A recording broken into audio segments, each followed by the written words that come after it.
شیخ رضوان صاحب نے پوچھا ہے، اگر کوئی شخص دوسرے کو سلام بھیجے کیا اسے پہنچانا ضروری ہے؟ کیونکہ کچھ لوگ گفتگو کے آخر میں رسمی طور پر بول دیتے ہیں کہ گھر والوں کو سلام کہہ دینا، اس کا کیا حکم ہے؟ دیکھیں، جب کوئی آپ سے کہتا ہے نا فلاں کو میرا سلام پہنچا دینا، آپ کہتے ہیں اچھا، تو یہ وعدہ ہے. تو وعدے کا حکم یہی ہے کہ اس کو پورا کرنا ایک اخلاقی ذمہ داری ہے آپ کی. اگر آپ پورے نہیں کرتے تو ایک انتہائی غیر اخلاقی حرکت ہے.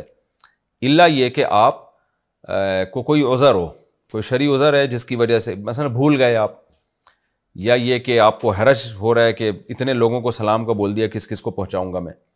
تو بہتر تو یہی ہے کہ جب بھی کوئی آپ سے کہے کہ فلاں فلاں کو میرا سلام کہہ دیے گا، تو آپ یوں کہہ دیا کریں، ٹھیک ہے انشاءاللہ یاد رہا تو سلام پہنچا دوں گا میں. اور لیکن میرا خیال یہ ہے کہ عام طور پر نا یہ بعض دفعہ وعدے کی نیت نہیں ہوتی، کہنے والا بھی رسمی طور پہ کہہ رہا ہوتا ہے اور سننے والا بھی رسمی طور پہ. کہنے والے کو بھی پتہ ہے کہ یہ پابند نہیں ہے اور سننے والے کو بھی پتہ ہے کہ میں کوئی سلام پہنچانے کا پابند نہیں ہوں.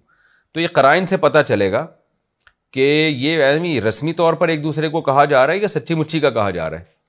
تو آپ کا اگر خیال یہ ہے کہ سچی مچی کا کہا جا رہا ہے، بعض دفعہ انسان تاکید سے کہتا ہے یار فلاں آدمی سے ملاقات ہو تو میرا سلام پہنچا دینا، وہ مذاق میں نہیں کہہ رہا ہوتا، وہ سچی مچی میں کہہ رہا ہوتا ہے.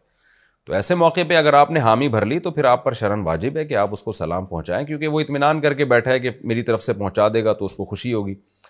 تو ایسے موقع پہ یا تو حامی بھرے نہیں یا اس کو پھر پہنچائیں سلام، پھر آپ پر لازم ہے. لیکن اگر وہیں رسمی طور پر پتہ نہیں اتنے لوگوں کو لوگ ایک دوسرے کو کہہ رہے ہوتے ہیں ابھی دعاؤں میں یاد رکھنا، ہو کہتے ہیں اچھا جی یاد رکھوں گا، تو اب بعض دفعہ بھول جاتا ہے آدمی. تو بہت سی چیزیں رسمی طور پر ہوتی ہیں، وہ حقیقت نہیں ہوتی ان کی، اور بہت سی چیزیں سچی مچی میں ہوتی ہیں.